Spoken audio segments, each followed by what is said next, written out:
Bismillahirrahmanirrahim. Assalamualaikum warahmatullahi wabarakatuh. Perkenalkan, nama saya Ali Riza.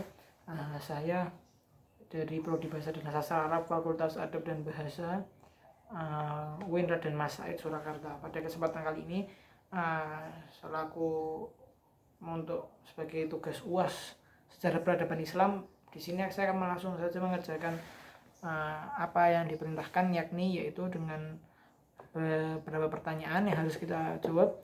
Di antara nomor 1 itu pada masa periode pertengahan terdapat beberapa kerajaan Islam yang sangat populer, di antara itu dinasti Turki Utsmani, dinasti Safawi, dan dinasti Mughal.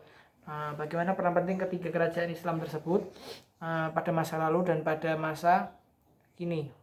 Bagaimana kondisi dan harapan perkembangan Islam di masa mendatang di wilayah tersebut? Lalu yang kedua yaitu berikan gambaran kondisi perkembangan Islam yang ada di sekitar tempat tinggal atau wilayah domisili daripada mahasiswa. Baik, langsung kita jawab. Yaitu pertama yaitu pada masa dinasti Turki Utsmani ini, di sini berasal dari suku Agus yang dipimpin oleh Sulaiman Syah, yaitu masuk Islam sekitar abad ke-9 atau ke-10, yaitu setelah adanya serangan-serangan dari Mongol. Pada abad ke-13 mereka diri ke daerah barat dan mencari tempat pengungsian di tengah saudara-saudara mereka, orang-orang Turki Seljuk. Namun setelah Sultan Alauddin mendapat kemenangan atas jasa baiknya tadi itu, memberikan kepada pendirinya yaitu Utsman bin Ertugrul, pendiri Turki Utsmani sendiri itu, yaitu sebuah wilayah kekuasaan yang meliputi Asia Kecil dan daerah Thrace dan sebagainya. Lalu kepemimpinan terus berlanjut sejak diberikannya daerah tersebut hingga penguasa pertama tadi Utsman, disebut Raja Utsman I, mengumumkan diri sebagai Padiansyah Ali Utsman, raja besar keluarga Utsman, tahun 699 Hijriah 1300 Masehi, hingga raja-raja selanjutnya dengan pusat pemerintahannya di Istanbul.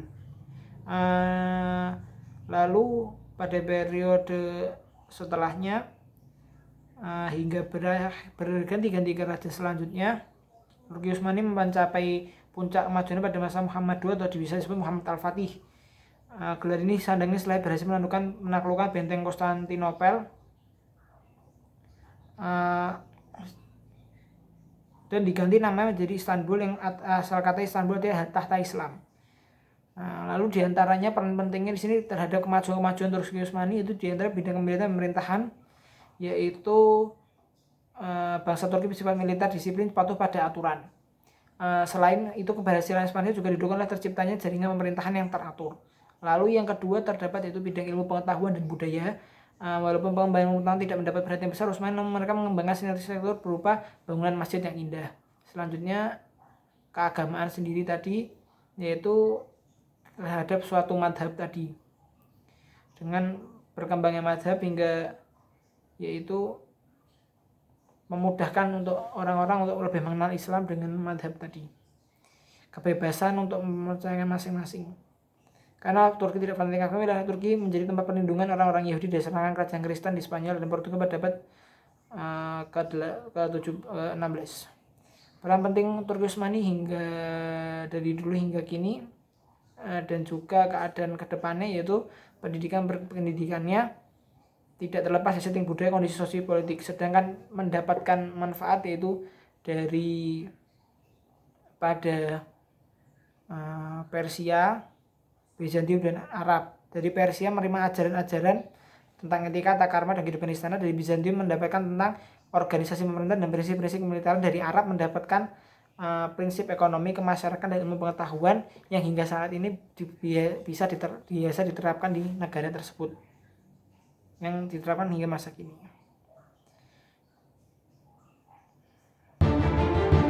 Dan selanjutnya yaitu dinasti Mughal.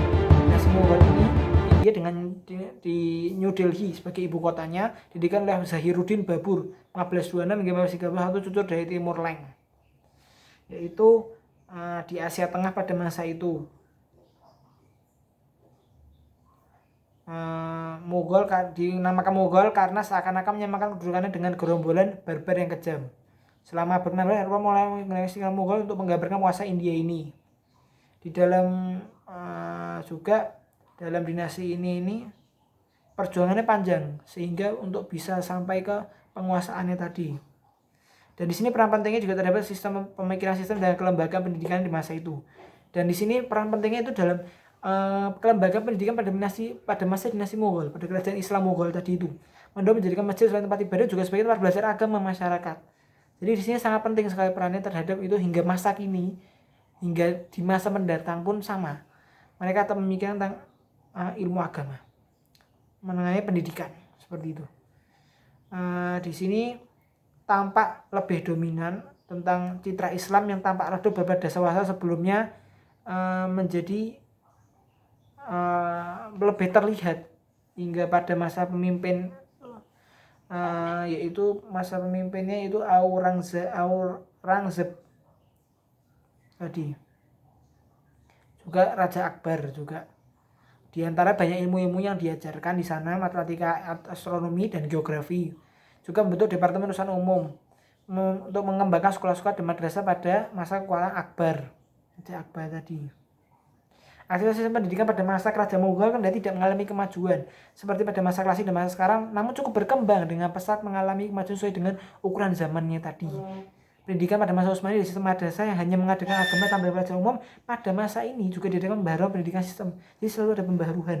Pada masa Safawi kemajuan ini lebih menonjol pada bidang arsitektur dan seni pada masa Safawi. Akan tapi di masa Mughal tadi ini pendidikan terus menunjukkan penting pada kebijakan pemerintah dalam rangka untuk memajukan pendidikan tadi.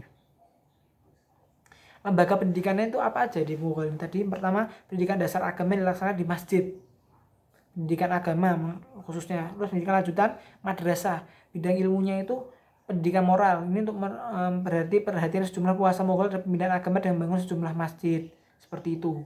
Juga pendidikan sekolah ini juga disediakan untuk orang Hindu juga, namun semangat sekolah khusus bagi kelompok agama untuk pihak kerajaan juga banyak. Jadi setiap sekolah tadi. Terus pendidikan tinggi atau universitas juga ada di sini. Selanjutnya yang dipelajari itu ilmu profesi.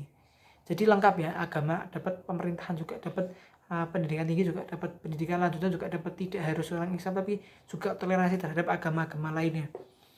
Yaitu di mana juga ada ilmu kedokteran untuk kampusnya, ilmu pasti, ilmu musik, ilmu eksak lainnya, dan falsafah. Dengan Raja Aurangzeb mendirikan pusat pendidikan di Lucknow, sebagai banyak ilmuwan yang belajar di India. Aurangzeb tadi ini juga termasuk raja yang sangat disegani karena orang laki yang soleh, adil, keras, dan energik, menjadi teladan kerajaan Islam. Hidupnya sederhana, tapi untuk pendidikan sangat luar biasa semangatnya. Selanjutnya juga terdapat perpustakaan ini di Mughal tadi ini juga dimanfaatkan oleh siapa saja. Raja Akbar itu sebagai raja yang terkenal senang untuk membaca dan mengoleksi buku. Padahal juga banyak buku-buku terjemahan terbitkan. Di antara terjemahan kisah Mahabharata dan Ramayana, kitab Injil ke dalam bahasa Inggris, bahkan juga Akbar mengizinkan anaknya murad untuk belajar ilmu pengetahuan kepada pendeta Katolik. Raja lainnya Jahangir dikenal sebagai raja pelindung para ilmuwan. Dia juga menulis biografi sendiri dengan judul Tus-i-Jahangiri. Juga banyak ya sepertinya. Lalu juga yang terakhir ada Honkoh pesantren. Itu pesantren sendiri dipimpin oleh ulama atau wali. Yaitu untuk mempelajari ilmu mantik, matematika, filsafat, tafsir, Quran, hadis, fikih, sejarah, dan geografi, dan lain sebagainya. Lembaga pendidikannya juga banyak sekali. Di antaranya pada masa pembaru hingga saat ini itu Madrasah Darul Ulum di India untuk mempelajari hadis, ikut untuk juga sekolah hadis yang terkenal di sini. Kedua, sekolah Muhammadan Anglo Oriental College MOAC di India masih ada hingga saat ini, yaitu pemikiran dari Said Ahmad Khan. Umat Islam mundur juga, jadi umat Islam tidak hanya dari agama Islam, juga dari faktor umum juga bisa menyaingi. Juga Universitas Muslim Aligarh di India juga ada. Di situ ide-ide pembaharuan yang diusulkan Sayyid Ahmad Khan disebarkan dengan bentuk universitas tadi untuk keselarasan fundamental antara wahyu Al-Quran dan sains modern dengan menyingkirkan dari Islam dari unsur-unsur bergantung pada ruang dan waktu. Seperti itu.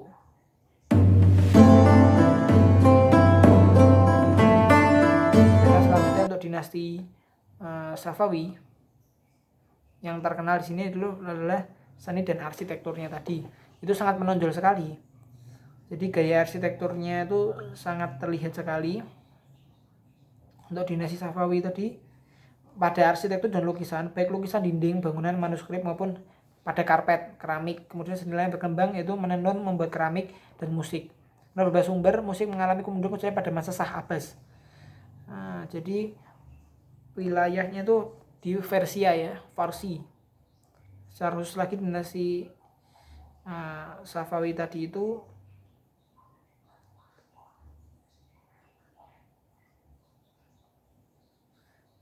berdiri sejak tahun 1403 hingga 1722 Masehi. Pada saat kerajaan Utsmani Turki sudah mencapai ujiannya, Safawi ini berasal dari sebuah gerakan tarekat yang berdiri di Ardabil. Ini sebuah kota yang terletak di Azerbaijan, wilayah Rusia, yang diberi nama Tarekat Safawiyah. Pendirinya itu Shah Ishaq Saifuddin atau lebih dikenal dengan Safi ad-Din. Nama Safawi itu terus dipertahankan sampai tarekat ini menjadi sebuah gerakan politik.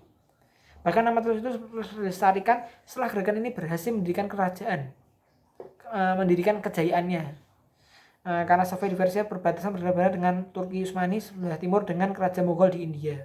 Sering bentrok dengan kerajaan Utsmani, maka kerajaan Safawi menyatakan Syiah sebagai madhab negara karena itu kerajaan yang dianggap sebagai peletak dasar pertama terbentuknya negara Islam di Iran dewasa ini. Di sini juga berhasil juga dia terkenalnya yaitu dengan seni arsitekturnya. Pada masa pemerintahan Shah Abbas I, inovasinya itu dilakukan oleh Shah Abbas untuk melihat inovasi itu, maka berdasarkan rumusan masalahnya itu perkembangan pengaruh seni di masa Shah Abbas. Juga strategi lakukannya untuk perkembangan seni dan lukisan sehingga bentuk pengaruh terhadap perekonomian pemerintahannya.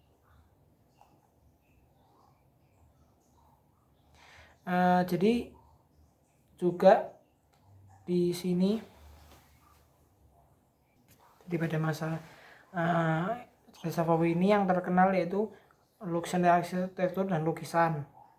Tapi teknik lukis lebih menonjol sehingga berdiri sekolah melukis hingga saat ini. Di masa berikutnya mengalami kemunduran sehingga paling menonjol itu dinasti Safawi tadi itu lukisannya tadi dan bentuk-bentuk lainnya.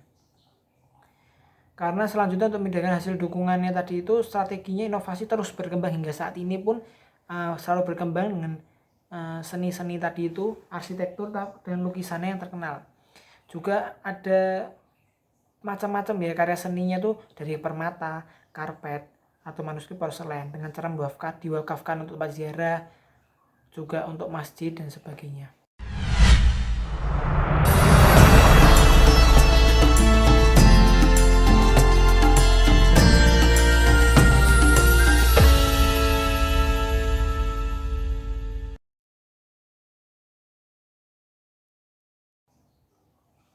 Jadi dengan tadi itu dinasti Safawiyah mencapai kemajuannya, memiliki peran penting tadi yaitu seni-seni tadi bisa diwakafkan ke masjid-masjid. Sedangkan untuk selanjutnya pertanyaannya yaitu di daerah masing-masing perkembangan Islam itu kami berkembang yaitu dengan berbagai acara, dengan untuk mempersatukan umat Islam sebagai dengan acara maulidan atau acara yaitu perkumpulan-perkumpulan yang membawa manfaat dengan pengajian atau apapun, sehingga Islam berkembang dengan dakwah, dengan maulid, dengan tahlilan, acara-acara yang bermanfaat. Sehingga baik, jadi dengan tadi gambaran kondisi perkembangan Islam khususnya bagi saya itu lebih ke arah yakni dengan cara dakwah.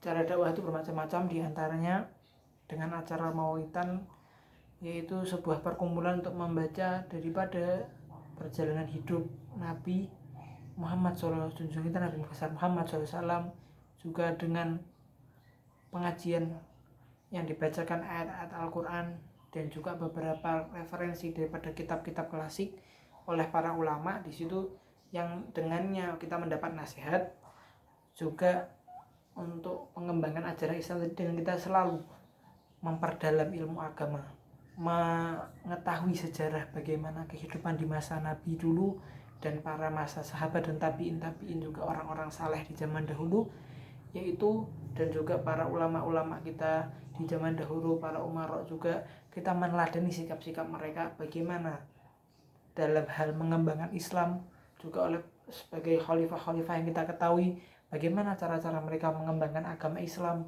dan dengan syariat tadi lebih kita bersama yaitu mengenalkan apa itu Islam yang dia berikan oleh Allah melalui Nabi Muhammad SAW dan para nabi-nabinya yang lain juga, dan isi wahyunya dengan tadi acara-acara pengajian baik berbagai macam itu, ataupun dengan juga walaupun kegiatan sosial tapi dibalut dengan keagamaan yang tujuannya tidak ada lain, itu adalah untuk supaya Islam semakin berkembang dan dapat diterima oleh seluruh kalangan tanpa bermusuhan dengan golongan yang lainnya, tetap dalam toleransi.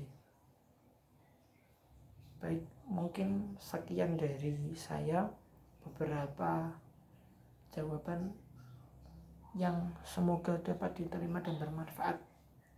Sedikit dari saya. Yang saya hormati Ibu Dian Uswatina, dosen sejarah peradaban Islam. Terima kasih atas waktu yang telah diberikan. Wassalamualaikum warahmatullahi wabarakatuh. مولاي صل وسلم دائما أبدا على حبيبك خير الخلق كلهم.